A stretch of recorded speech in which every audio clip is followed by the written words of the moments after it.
the camera's off. It's leaning. That's a disaster. It's very hard to fix that now.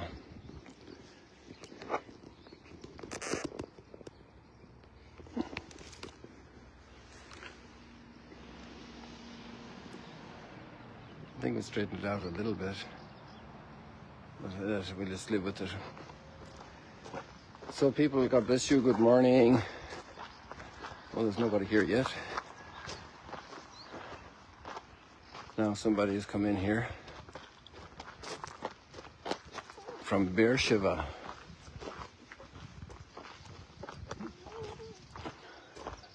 Who has been a volunteer here.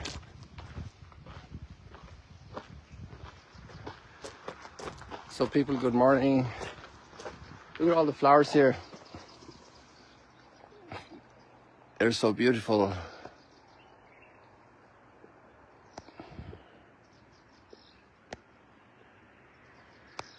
How could you count how many flowers are there?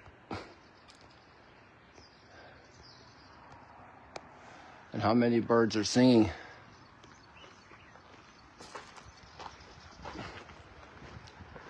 Sometimes we go through the incredible multiplicity and beauty of nature without noticing. It would be impossible for our little mind to take it all in, our senses. Well, we have two characters today, especially Solomon. And the poor guy started out very well. But yesterday I heard a commentary which I reflected in mine, that it's interesting that the Queen of Sheba, Ethiopia, is the only one who mentions the God of Israel in the account, and Solomon doesn't say one word. And when we stop having God as a reference and just enjoying the world he created, it could be the beginning of trouble for us.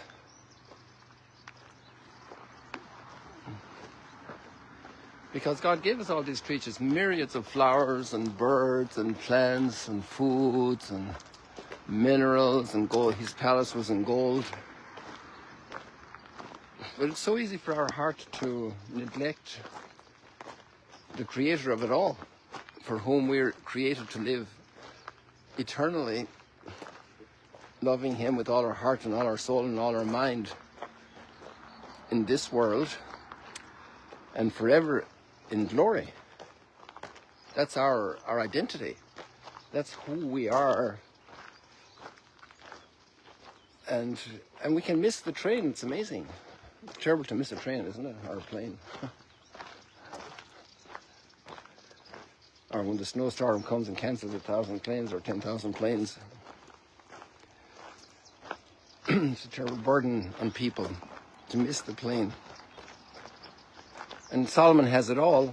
The Queen of Sheba said not even all the tall stories they told about him, they weren't even half of what he really was. And now today we have another story. We actually have another woman probably from the area where some of his women were from. Tyre and Sidon. And the haze won't allow us to see the Lebanese mountains or the border mountains of Lebanon today. And the haze didn't let Solomon see what really was going on in his life. And today we see that horrible reckoning of realization that it's all going to fall apart. Our human empires fall apart, even if they're small little Middle Eastern little fiefdoms or glorious empires. Isn't that amazing? In our lifetime, and that of course dates us, we saw an entire empire collapse without a single person being shot. The Soviet Union fell, and it had posed such a threat for the entire world. And it's one of the things I still wonder about and marvel over is how that empire fell. And it lasted the same time as the Babylonian exile. The 70 years.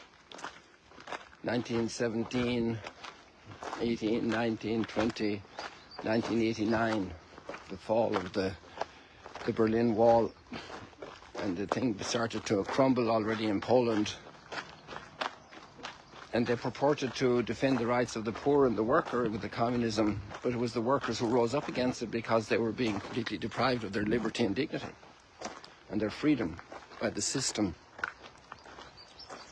It's amazing the empires we build so strong with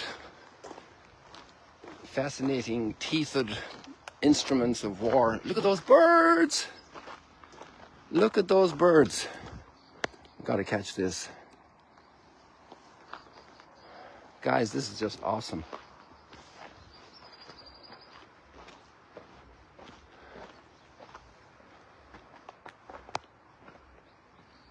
Look at that, guys.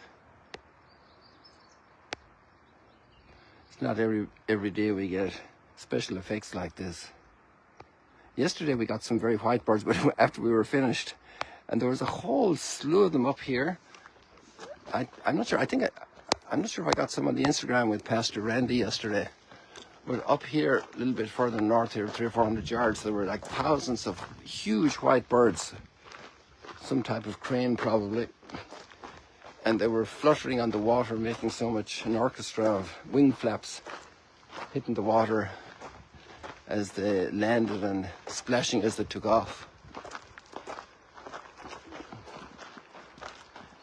So poor old Solomon goes downhill, and the graciousness of God toward him is not because of him, it's because of David. The one that did have a heart for God and always came back and repented and let God rebuild his life and his heart. Maybe Solomon in his later days, I'm not aware of an account about it, but I'm sure God's mercy tried to bring him like he brought the thief on the cross beside him to glory. God won't spare any effort to bring us back, even as he receives the kiss of Judas that betrays him. His mercy will reach out. And then we go to Lebanon today, to Tyre and Sidon, and there we see some of the mountains in the distance, a little bit hazy, but those mountains separate Israel and Lebanon. And we're up there with Jesus and his disciples, and there's this woman who now is drawn to the true King of Peace, the true Solomon, who is only coming to serve and to save and not to exploit and selfishly indulge. And she's begging just for the crumbs that fall under the table because she loves her daughter and wants to bring her salvation. If Solomon had only properly loved his own sons, maybe he could have converted and repaired the breach of fidelity.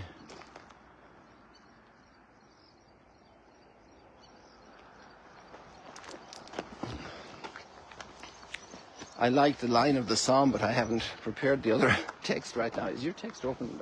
Hey, there's a guy with me here from North Carolina, troublemaker. His name is Don. Well, if there's anybody that's not a troublemaker, it's Don, because he's a physician's assistant and is famous in his area. I just want to go down to the psalm. Okay. Thank you. Remember us, O Lord, as you favor your people. You know, this is the prayer that everybody in every regional conflict in the world and international conflict should remember. Remember us, Lord, as you favor your people. That's what God wants to do. He wants to favor us from creation through the mystery of redemption to eternal glory with him forever.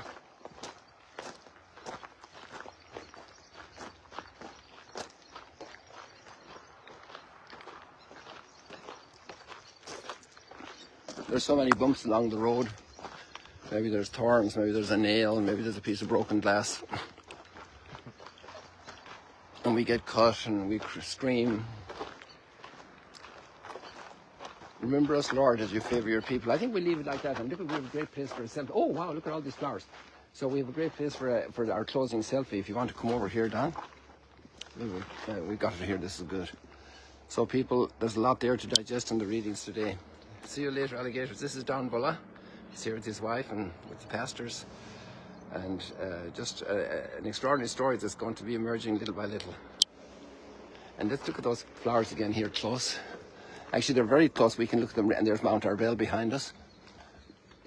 Look here, look at these flowers. Just gorgeous color, delicacy, tenderness. And God teaches, treats us with much more delicacy and tenderness and love and colour and delight than we could ever imagine. See you later, alligators.